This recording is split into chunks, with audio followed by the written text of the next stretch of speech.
No niin, moikka kaikille. Hei, mä olen Niina ja tässä on mun matikan tulosta, tehtävä ja niiden vastaukset. Meille annettiin siis 3 tehtävää ja niistä sitten ratkaisut sekä selitykset, miten tehtävät on toteutettu ja sitten selitykset, että mitä ne pitää sisällään. Eli aloitetaan. Ensimmäinen tehtävä meillä kuuluu näin. Eli Timon tilpehööri valmistaa puisia koristeesineitä, joita myydään kuukauden aikana 1000 kappaletta. Yhden tuotteen valmistaminen maksaa 3 euroa. Yhden koristeesineen myyntihinta on 24 euroa. Tilavuokra ja palkat ovat 4500 euroa kuukaudessa. A-tehtävä on, että luo yritykselle katetuottolaskelma kuukauden ajalta. B-tehtävänä, mitä voit sanoa yritystoiminnan kannattavuudesta ja sen perustelut. C-tehtävänä, piirrä kaavio, joka kuvaa muuttuvien kustannusten katetuoton, kiinteiden kustannusten ja tuloksen prosentuaalisia tunnuslukuja. Kysymyksenä, miksi valitsit juuri tämän kaaviotyypin. Ja D, Timo harkitsee nostavansa myyntihintaa 15%. On odotettavissa, että myyntimäärä putoaisi hinnan noston seurauksena 10%. Kysymyksenä, onko myyntihinnan nostaminen kannattavaa ja perustelut siihen. No niin, aloitetaan ensin tuosta ykkösaasta, eli luo yritykselle katetuottolaskelma kuukauden ajalta. Ruvetaan käymään sitä tässä ensimmäisenä lävitse. Eli kappaleita myydään se 1000. Se meiltä löytyy tuolta. Yhden tuotteen valmistaminen maksaa 3 euroa. Eli nyt me kerrotaan 10 kertaa 3 ja siinä on meidän muuttuvat kustannukset. Yhden koristeesineen myyntihinta on 24 euroa, ja se on tuo sama 1000 kappaletta, mikä on 24 000 euroa. Ja ne on meidän myyntituotot. Nyt kun näistä myyntituotoista otetaan nuo muuttuvat kustannukset, jäljelle jää 21 000 euroa, mikä on tämän katetuotto. Katetuotosta otamme vielä kiinteät kustannukset, mitkä oli tilavuokra ja palkat. Kun nämä kiinteät kustannukset otetaan pois katetuotosta, jäljelle jää 16 500 euroa. Perusteluina kannattavuuteen olen kirjoittanut seuraavanlaisesti. Yrityksen toiminta on kannattavaa, koska tuotteiden valmistaminen on edullista ja myyntihinta pystytään pitämään suhteessa korkealla. Eli kun me myydään kappalehintaa 24 euroa, niin jäädään siitä roimasti plussan puolelle, koska valmistamisen hinta on 3 euroa. Ja näin tämä yritystoiminta on kannattavaa. No niin. Sitten mennään tuohon kaavioon ihan juuri. Se on mulla tuossa seuraavalla dialla. Mutta mennään sitä ennen vielä tuohon D-hen, eli Timo harkitsee nostavansa myyntihintaa. Se löytyy täältä. Eli 15% summasta 24, eli tuosta myyntihinnasta, on 3,60, eli uusi korotettu hinta on 27,60 euroa. Noniin. Ja sitten vielä 10% lasku 1000 kappaleesta on 100 kappaletta pois. Eli uusi myyntimäärä on 900 kappaletta. Täältä meiltä löytyy uusi katetuottolaskelma. Eli näillä spekseillä meidän uusi myyntituotto on 24 840. Muuttuvat kustannukset pienenee ja se on 2700.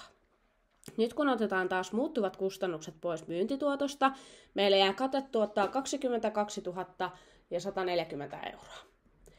Miinustetaan siitä kiinteät kustannukset, mitkä eivät muutu, eli tilavuokra sekä palkat, ja meille jää käteen 17 640 euroa.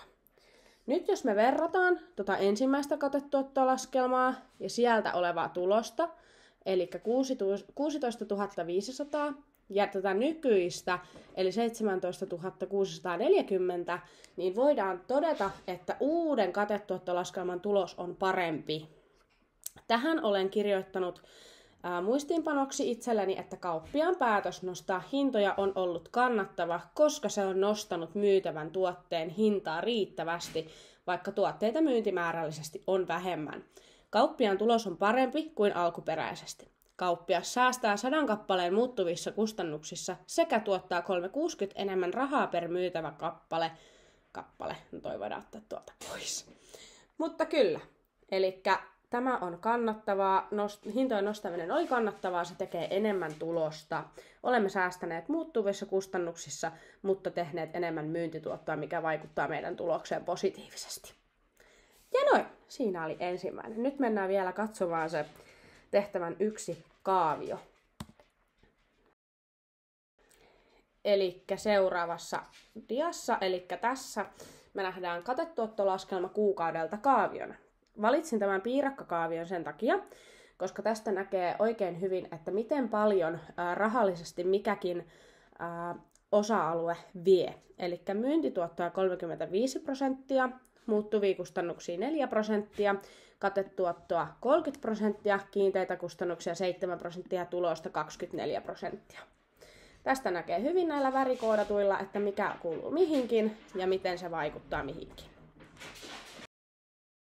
Ja sitten jatketaan tehtävä 2.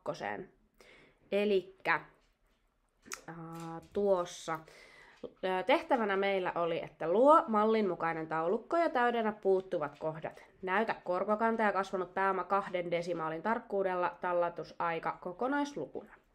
Tästä meiltä puuttui tämä, ja sitten meiltä puuttui keskeltä tämä, ja sitten viimeisessä täällä tämä. No niin, eli se miten mä lähdin näitä ratkaisemaan, niin tulee seuraavaksi sen teille kertomaan, mutta aloitetaan ensin tästä viimeisestä talletuksesta, koska unohdin tehdä siitä dia. No niin, eli tämän minä ratkaisin sillä tavalla tämän viimeisen talletuksen, että kasvaneen pääoman ja talletuksen erotus jaettiin 12, mistä sitten tuli nettokorkokanta prosentti, sieltä se puuttuukin itse asiassa. Noin, hyvä. Eli se oli tämä sitten viimeinen talletus. Sitten mennään tuohon ensimmäiseen ratkaisuun ja sitten tuohon toiseen.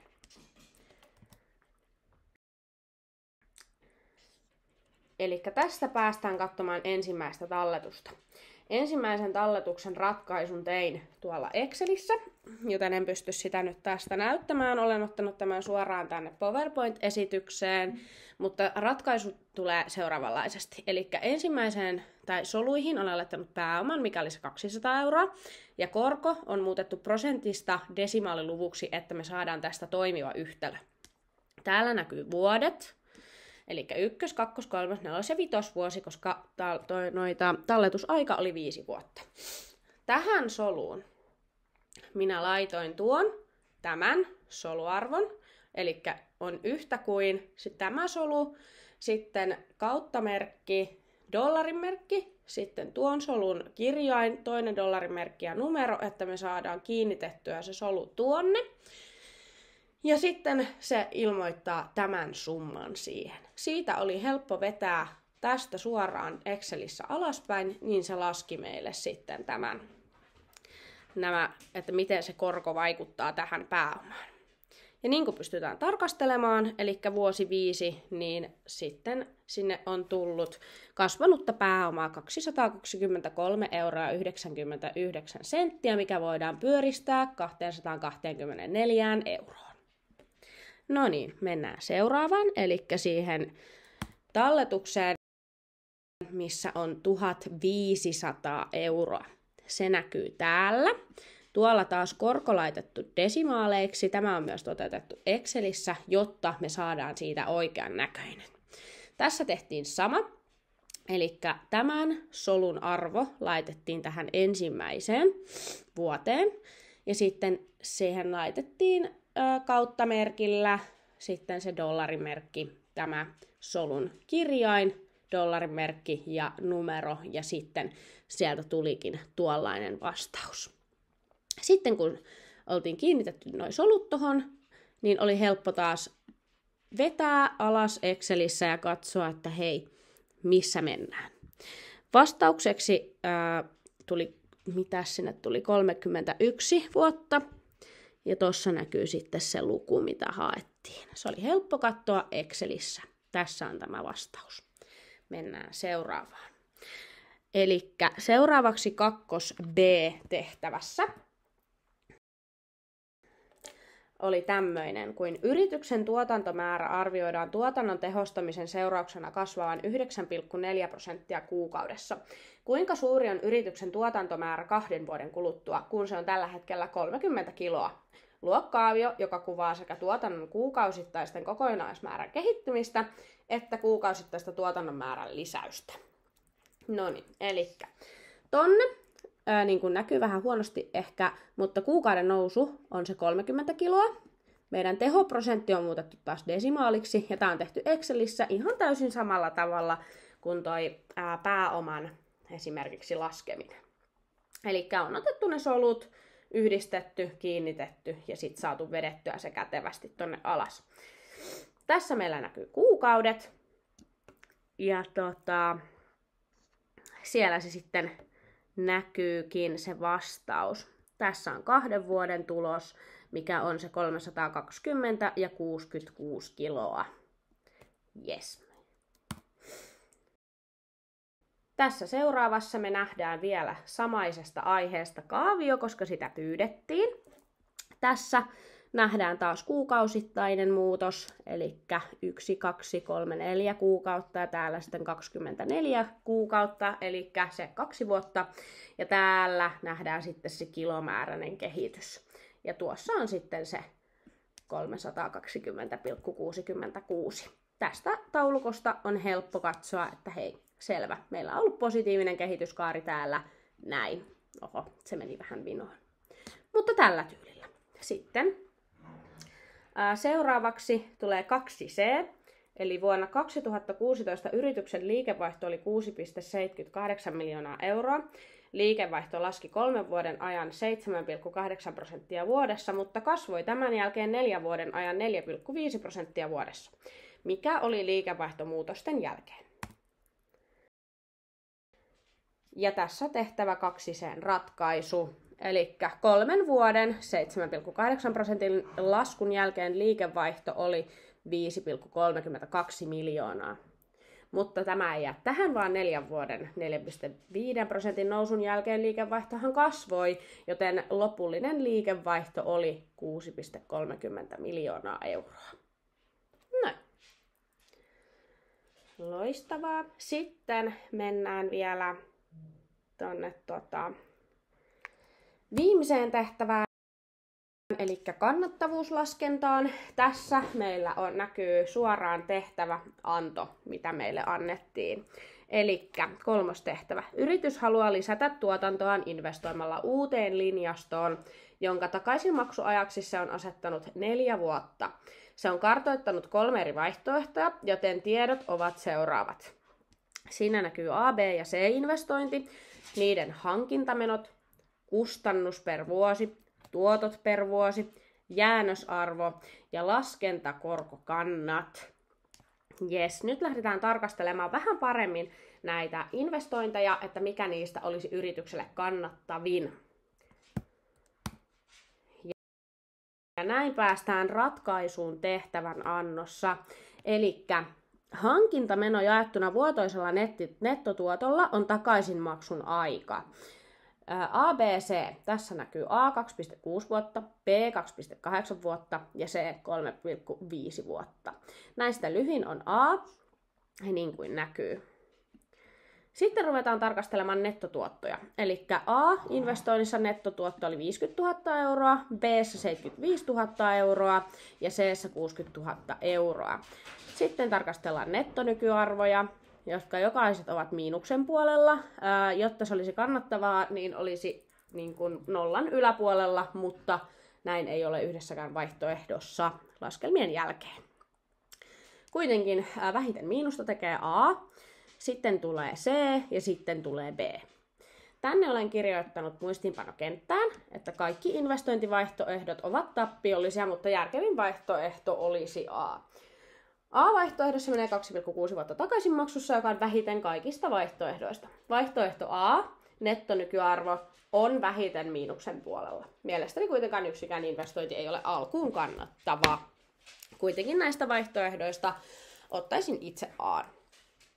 Loppuun haluan vielä sanoa, että olen tämän koko tehtävän tekemisen ajan ollut koronassa kipeänä, joten keskittyminen ei ole ehkä ollut parasta mahdollista, mutta mielestäni olen suoriutunut ihan kiitettävästi tähän tilanteeseen nähden tehtävästä. Olen myös ollut tosi tyytyväinen koko tähän meidän matikan kurssiin ja koen, että mä oon saanut tästä ihan hirveästi irti. Tästä on mukava lähteä jatkamaan matikan opiskelua. Mutta tässä oli nämä 3 tehtävää, niihin perustelut ja ratkaisut. Kaikki ei välttämättä ole oikein, mutta näistä opitaan. Kiitos ajastanne, kun katsoitte tämän videon ja palataan sitten seuraavassa videossa. Niitä varmasti tulee tekemään. Moikka!